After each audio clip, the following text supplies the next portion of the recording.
হাপকাটাত UPPLৰ যোগদান কাৰ্যসূচী আৰু গোসাইগাঁও মহকুমাৰ অন্তৰ্গত হাপকাটা VCDCৰ ভিতুকত UPPLৰ বৃহৎ যোগদান কাৰ্যসূচী অনুষ্ঠিত হয়। মুখ্যমন্ত্ৰী হিমন্ত বিশ্ব শৰ্মাই ছেপ্টেম্বৰ মাহত PTC নিৰ্বাচন ঘোষণা কৰাত প্ৰতিটো ৰাজনৈতিক দলে নিজৰ দলৰ ভেটি শক্তিশালী কৰাৰ বাবে কুচকাৱাজ চলাইছে। তেনে ক্ষেত্ৰত শাসকীয় দলে UPPLে পিছ পৰি থকাও নাই।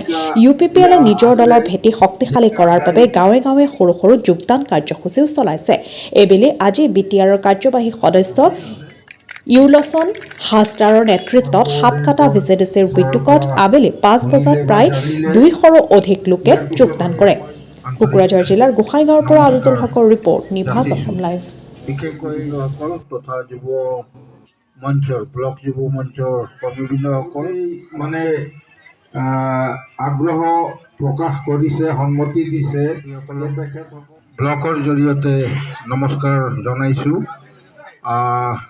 অলপ ক্ষমা তেনেকাই যাতে ইয়াৰ পৰা ঘূৰি যায়, আকৌ বহি পৰে, কিয়নো আমাৰ মুখ্যমন্ত্ৰীয়ে লিষ্ট গাই যোৱা আমি গাই শুনোৱাৰ লগে লগে আপোনালোকে উঠি আহিব আৰু আপোনালোকৰ যে আমাৰ সকলো প্ৰাইমাৰীত মিটিং কৰিব লাগে। আৰু এটাটো হ'ল ৰাইজে নিজেই মিটিং বিচাৰি আছে আৰু নিজে ৰাইজে ওলাই আহি আছে স্বতঃস্ফূৰ্তভাৱে যে আমি জইনিং কৰিম। তো সেইকাৰণে এতিয়া ৰাইজক ৰখাব পৰা নাই। আমি দলত তেখেতসকলে দলত ভাল পাইছে, প্ৰমোদ বড়ো ডাঙৰীয়াৰ নেতৃত্বক ভাল পাইছে, BTR চৰকাৰক তেখেতসকলে ভাল পাইছে।